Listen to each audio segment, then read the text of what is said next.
Ibihe byiza nshuti bakunzi ba Theo Barasa Network. Tugiye kubagezaho icyegeranyo cy'udushya 10 twagaragaye muri intambara imaze imyaka irenga 2 ikomeje gushyamiranya Ukraine n'Uburusiya ndetse n'ibifitanye isano nayo.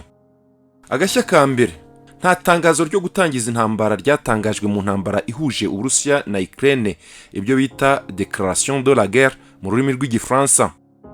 Igihe Putin yatangazaga ko abarusiya bateye muri Ukraine ku ya 22 ukwezi kwa kabiri mwaka wa 2022, yavuze ko yatangiye ibikorwa bidasanzwe bya gisirikare. Aya magambo ariko yafashwe nk'itangizwa ry'intambara ku ruhande rwa guverinoma ya Ukraine ndetse no mu bihugu byinshi byo ku isi, maze abanyamakuru bo mu mpande zose z'isi batangira gukoza ibaba muri wino.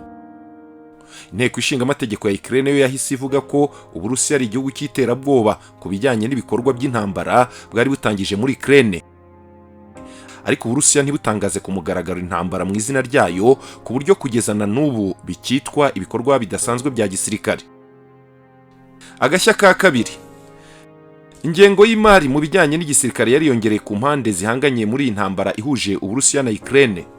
Uburusiya bwongereye amafaranga muri intambara ava kuri 24% agera kuri miliyari 109 z'amadolari y'Amerika, nk'uko bitangazwa n'ikigo cy'ubushakashatsi mpuzamahanga cy'abanyasuwede giharanira amahoro SIPRI mu magambo ahinnye.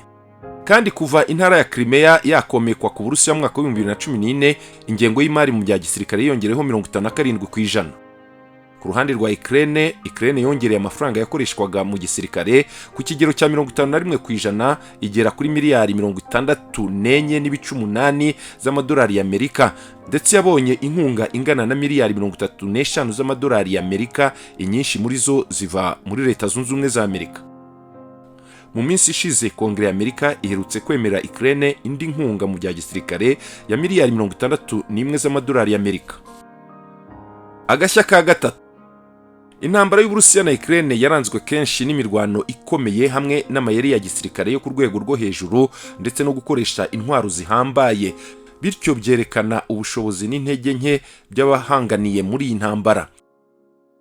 Urugero rukunda gutangwa, mu ntwaro z'ingabo za Ukraine hajemo ibifaro bikomeye bya Leopard 2 bizwi nka bimwe mu bimodoka by'intambara by'umutamenwa kandi biteye imbere kandi bikomeye ku isi. Icyatangaje abantu uko intambara yagendaga ikomera, Leopard 2 yahuye n'ibibazo bitunguranye kandi itsindwa bikomeye n'ingabo z'Uburusiya, aho bazishwanyaguje bikomeye zigashya zigakongoka, mu gihe abo mu burengerazuba bw'isi bari barazikabirije mu buryo budasanzwe. Agashya ka kane, umubare w'abasirikare barwana muri intambara nawo wariyongereye. Uburusiya bufite abasirikare miliyoni 3,150 b'igitsina gabo n'ibihumbi 42 b'igitsina gore. Uburusiya kandi bufite abagera kuri miliyoni 1,150 b'inkeragutabara, aba bita mu gifaransa aba reserviste. Imibare y'umwaka w'ibihumbi 2018 igaragaza ko abasirikare miliyoni 1,013 aribo bari bemerewe kujya ku rugamba. Hagati mu mwaka wa 2022 Uburusiya bwari bufite abasirikare hafi 200,000 bwohereje mu bindi bihugu. Ukraine ifite abasirikare miliyoni 1 bari mu bikorwa bya gisirikare na miliyoni 2 b'inkeragutabara, ikagira n'abamanukira mu mitaka 100,000 nk'uko bigaragazwa n'imibare itangwa yo muri uyu mwaka wa 2024. Byumvikane neza ko iyi mibare igenda ihindagurika bitewe n'abasirikare bagwa ku rugamba. Agashya ka gatanu, ikigo cy'ibitekerezo cyo mu Bwongereza Royal United Services Institute giherutse gutangaza ko ubukungu bw'Uburusiya bwazamutse nubwo icyo gihugu cyafatiwe ibihano mu rwego rw'ubukungu, bityo bituma bwihagararaho ndetse burushaho no kuzamura urwego rw'inganda zikora intwaro, maze byongera umusaruro wa gisirikare, kandi bakaba bakomeje kwitegura intambara y'igihe kirekire. Kiriya kigo kivuga ko Uburayi butari bukwiye kugenda bigura intege mu kuzamura ingano y'ibikoresho bukoresha ku rugamba, mu gihe ibihugu byibumbiye muri OTAN bihangayikishijwe n'intambara ibera muri Ukraine. Agashya ka gatandatu, abasirikare bashya binjijwe mu gisirikare ku bwinshi ku mpande zombi, ibyo bita recrutement mu rurimi rw'igifaransa. Abagera ku 385 binjiye mu gisirikare cy'Uburusiya mu mwaka wa 2023, naho mu mezi 3 y'umwaka wa 2024 abarenga 150 binjiye mu gisirikare cy'Uburusiya. Mu kwezi kwa 12 umwaka ushize, Minisitiri w'Ingabo w'Uburusiya yatangaje ko bihaye intego yo kongera abasirikare bafite kontaro bakava ku bihumbi 745 bakagera kuri miliyoni 1.5 mu mpera z'umwaka w'ibihumbi 2024. Ku ruhande rwa Ukraine bivugwa ko Ukraine ikeneye abasirikare bashya bagera ku bihumbi 400, ariko abashya ubu imaze kubona mu mezi 3 ya mbere y'umwaka w'ibihumbi 2024 ntabwo bari bwagere ku bihumbi 5. Agashya ka 7. Mu nama yahuje abakuru b'ibihugu bya Afurika n'Uburusiya muri Nyakanga mu mwaka wa 2023, Perezida Vladimir Putin w'Uburusiya yemeye gutanga ingano z'ubuntu ku bihugu bya Afurika nyuma y'icyumweru kimwe gusa igihugu cye cyikuye mu masezerano yo gucuruza ingano cyari gihuriyeho na Ukraine muri gahunda yiswe Black Sea Grain Initiative. Iyi gahunda yari yo gufasha Ukraine gucuruza ingano zayo izinyujije ku byambu bitatu bikomeye.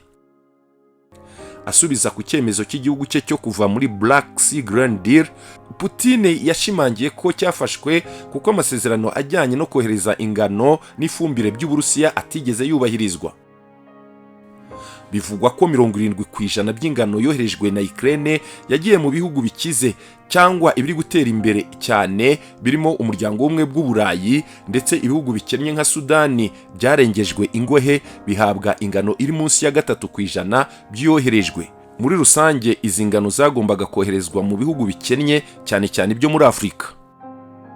Agashya ka 8. Akandi gashya kabaye kuva intambara y'Uburusiya yatangira muri Gashyantare mu mwaka wa 2022 nuko imiyoboro ya gaze iva mu Burusiya ijya mu Burayi iciye mu Budage yapfumukiye mu nyanja. Igikorwa bikeka ko cyagizwemo uruhare n'itsinda ry'abagizi ba nabi bataramenyekana. Ni igikorwa cyatumye hari igice cya gaze gitumukira mu mazi binagabanya ingano ya gaze ijya mu Burayi. Amafoto yafashwe n'ingabo za Denmark yagaragaje amazi asa n'ayiterera hejuru kubera gaze yasunikiraga ahantu hapfumutse mu mazi ya Swede na Denmark mu majyaruguru ya Polonye. Kugeza ubu ntiharatangazwa ku mugaragaro uwagize uruhare mu gupfumura iriya miyoboro. Bivugwa ko Uburusiya bwatunze agatoki bimwe mu bihugu bigize umuryango wa OTAN. Bimwe mu bihugu byo mu burengerazuba bw'isi byo byabaye nk'ibigaragaza ko Uburusiya aribwo bwapfumuye umuyoboro wa Nord Stream 2, maze Uburusiya bubyamaganira kure. Gusa hari izindi raporo zinuganuga Leta Zunze Ubumwe za Amerika ndetse na Ukraine kugira uruhare mu iturika ry'iriya miyoboro. Tariki ya 26 z'ukwezi kwa 9 mu mwaka wa 2022 iri turika nibwo ryabaye. Agashya ka 9. Ikoranabuhanga ryo ku rwego rwo hejuru riri mu dushya dukomeje kuranga iyi ntambara y'Uburusiya na Ukraine. Programu ya mudasobwa yitwa Delta yakozwe n'abahanga mu ikoranabuhanga bo muri Ukraine yabaye intwari ikomeye y'ubutasi mu ntambara icyo gihugu gihanganyemo n'Uburusiya, kuko ifasha gukusanya no gutanga amakuru ku ngendo n'ibico by'umwanzi, ubundi ikamutega igico ikamukubita ahababaza cyane vuba na bwangu atazi kimukubise aho kiva. Drone za Shahed zikoreshwa n'ingabo z'Uburusiya nakasamutwe mu bijyanye no kugaba ibitero ndetse no kuboneza ku ntego. Izi drone bivugwa ko zakozwe n'Abanya-Irani. Izi drone ngo zifite ikoranabuhanga rituma zirwana nk'iziyahura kandi bikagorana kuzihamya iyo ushatse kuzihanura. Agashya ka 10 ari nako ka nyuma. Urwego rwa diplomasi rurasa n'urwananiranye muri iyi ntambara, ahubwo hazamo kubeshyana no gucengana ku mpande zombi. Ku ikubitiro intambara igitangira ubwo Ukraine yari isumbirijwe n'ingabo z'Uburusiya ziri hafi gufata Kiev, ziri mu nkengero z'uyu mujyi zaje gusubira inyuma. Habaye ibiganiro byiswe ibya Istanbul. Ibi Putin yabwiye abakuru b'ibihugu bya Afurika bamusuye nyuma yo gusura Kiev. Ibiganiro bya mbere byabaye hagati y'abahagarariye impande z'Uburusiya na Ukraine muri Byelorusi. Nyuma Perezida wa Turkiya Erdogan yabatumiye Istanbul. Intumwa za Ukraine zabanje kugisha inama inshuti ya Putin kugira ngo zisuzume amahirwe y'ibi biganiro. Uwo nta wundi ni Gerhard Schröder wigeze kuba chancelier w'Ubudage. Bahuye nawe binyuze kuri Mark Warder, umuyobozi mukuru wa Ringier Izirich. Gerhard Schröder yemeje ko yahuye n'impande zombi zishaka kumenya ibikwiye kuganirwaho. Hanyuma izi ntumwa zagiye muri Turkiya. Ibiganiro byabaye ku itariki ya 10 na 29 mu kwezi kwa 3. mu mwaka wa 2022 Istanbul na Antalya. Ingingo nyinshi zumvikanyweho. Bimwe mu byumvikanyweho muri biganiro nuko Abarusiya bagombaga gusubira inyuma bakava ku butaka bwa Ukraine. Ukraine nayo yagombaga guhinduka igihugu kidafite aho kibogamiye, état neutre mu rurimi rw'igifaransa, gifite ingabo ariko umubare wazo ukaba wari utaremezwa. Naho intara zo mu burasirazuba bwa Ukraine zari zimaze igihe zishaka kuyiyomoraho, zo zagombaga kubona ubwigenge bucagase wagereranya nk'ubwa Catalonia cyangwa nk'ubwa Scotland.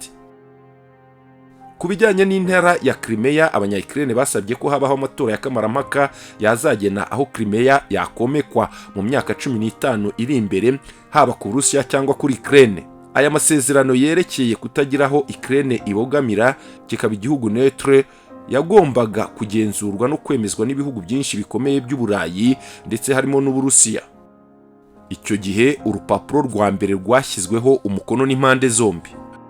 Urupapuro rwashyizweho umukono n'impande zombi Putin yarweretse abayobozi ba Afurika imbere ya za kamera nk'ikimenyetso cyo kugira ubushake mu biganiro byose by'amahoro. Mu kugira amakenga kw'aya masezerano yari amaze gusinywa, ikinyamakuru cyo mu Budage cyitwa Bild kizwiho kugira amakuru y'indani ava mu butegetsi bwa Ukraine cyanditse umutwe w'inkuru ugira uti amasezerano hagati ya Ukraine n'Uburusiya mu minsi iri imbere ese arashoboka?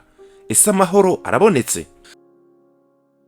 Hagati amasezerano akimara gusinywa, Abarusiya bavuye mu nkengero za Kiev mu rwego rwo kwerekana ko bafite ubushake bwo gutuma ibiganiro bigenda neza nk'uko byatangajwe na Moscow.